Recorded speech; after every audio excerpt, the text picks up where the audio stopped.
call you up. Okie doke. Pre-warning. No worries. Cheers.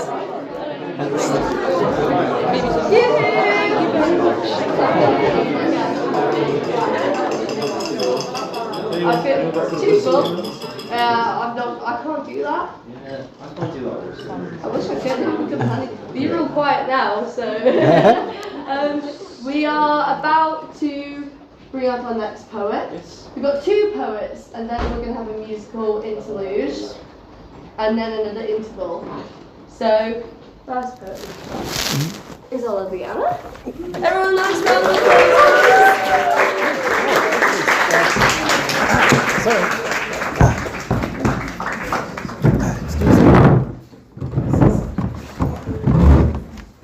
That's way smaller from the floor. Right.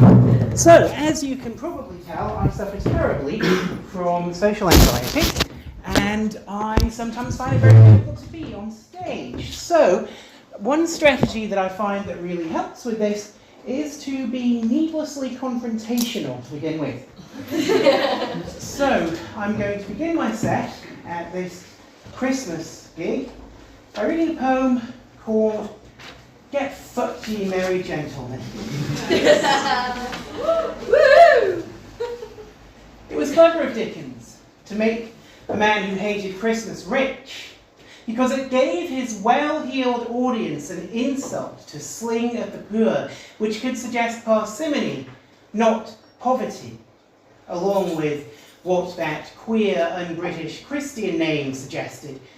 If they dared complain about the cost of gifts and geese and mandatory good cheer, and how that cost keeps rising every year. It clothed their self-congratulation and their cruelty in a jolly cloak of fellowship and charity, a reality he artfully revealed to be the very centre of his story, surrounded by a tactically deployed sentimentality which licensed them to happily ignore it, as they tucked into their puddings and their poultry. I don't mean to say that Dickens was a hypocrite, simply that he knew what being poor really is, knew too who had spare cash to buy the magazines he published in, and gave them what they wanted, Scrooge and humbug, as a shorthand they could wield to penalise anybody crotchety enough to spoil their fun, to point out that their locked and bolted doors belied their cry, port glasses raised, God bless us, every one. Woo!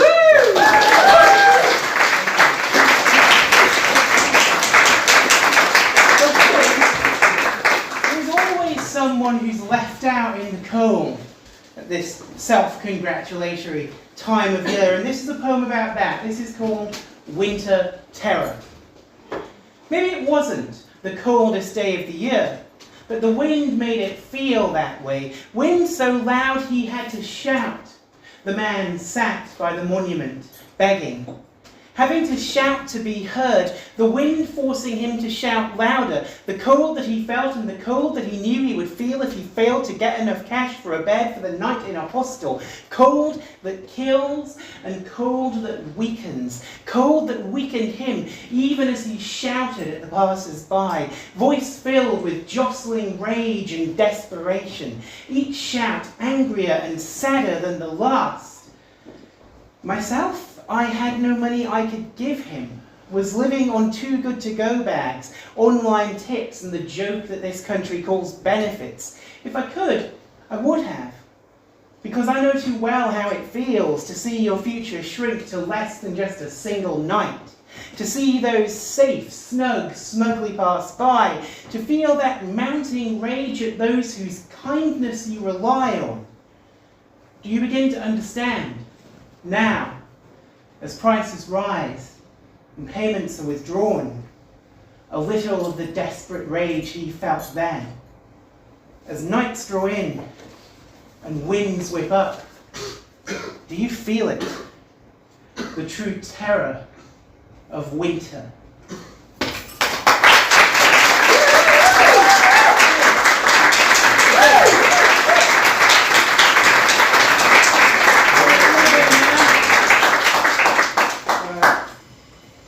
should point out that the you in that poem, I don't mean anyone here, you've all come out, you've all paid for tickets, you've raised an incredible amount of money for the West End Food Bank just by being here, which is great. You're all so lovely, really. So this is a poem that I would like to dedicate to whichever dickhead from the council has decided to get rid of the 2 benches between the old Wilkinson store on Shields Road and the dodgy corner shop that sells moody fags next to it. Maybe that's still going. I suppose it's Moody Vapes now, isn't it? Yeah. Right. So this is called As Free as Bears Are. Did you know that bears like views? It's true. If they see a sight they like, they'll dig a pit where they can sit and just admire it. Perhaps we should start digging up the flagstones every 100 yards or so and pile them into places we can be as free as bears are. Free to lie as well as sit, to stretch our bodies, let the sun diffuse into our stiffened joints, and be the eyes our streets are said to need, not just the mouths the pubs make money feeding. Perhaps we could plant flowers in the now uncovered soil, so bees can take a break while spreading pollen. Grow that grass we're always being told to touch, or even trees for common fruit. We could.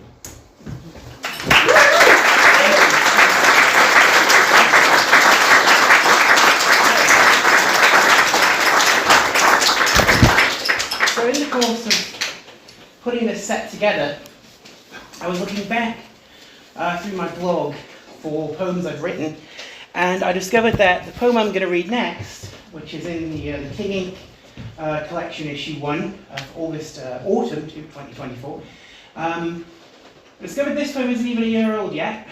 I wrote this on the 12th of December last year. I would like to not be reading it still.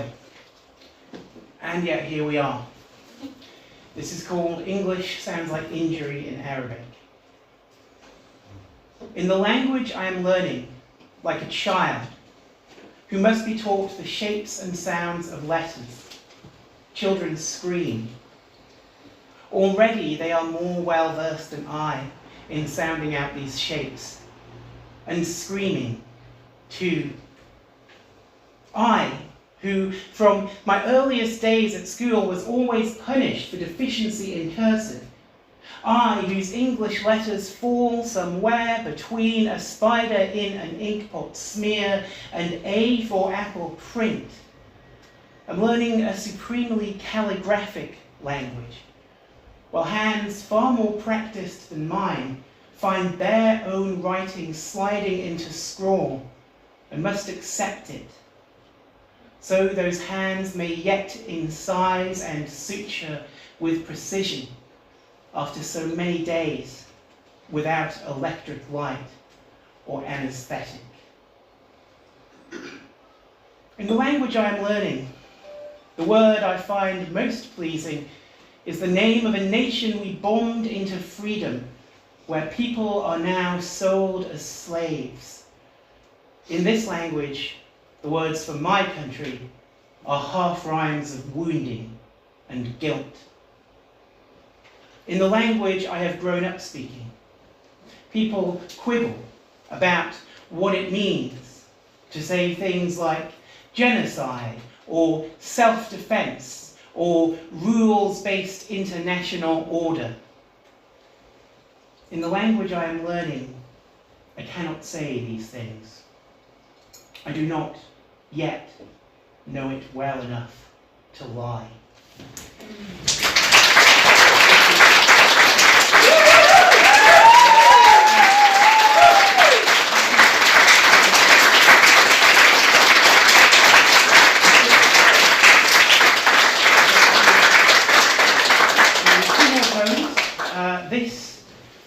This poem is dedicated to Hilary Cass, the editorial board of the British Medical Journal, and everyone in Stormont who voted yesterday to make the temporary ban on puberty blockers for trans children permanent. It's called Tell Me Physician. Bad doctors make good torturers.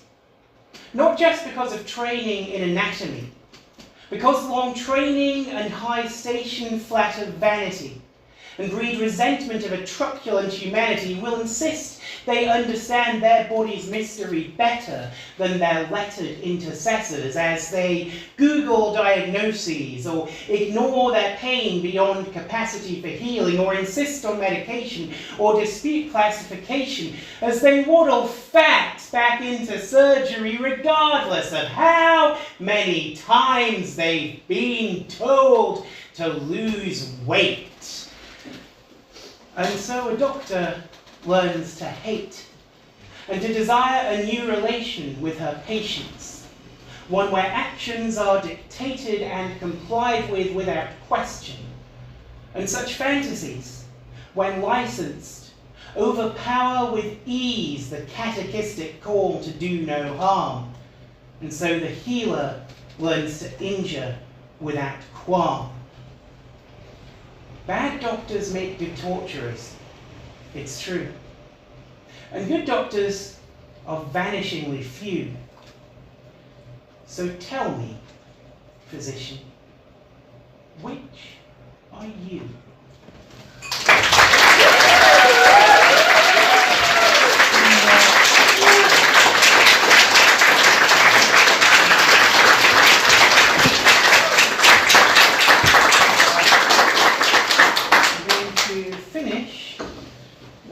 This poem. So this poem is about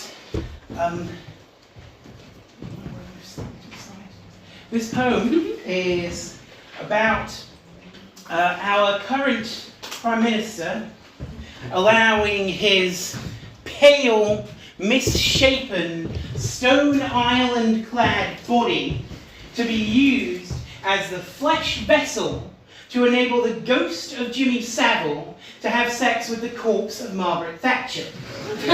So that's your content note. This is called Time's a Flat Circle.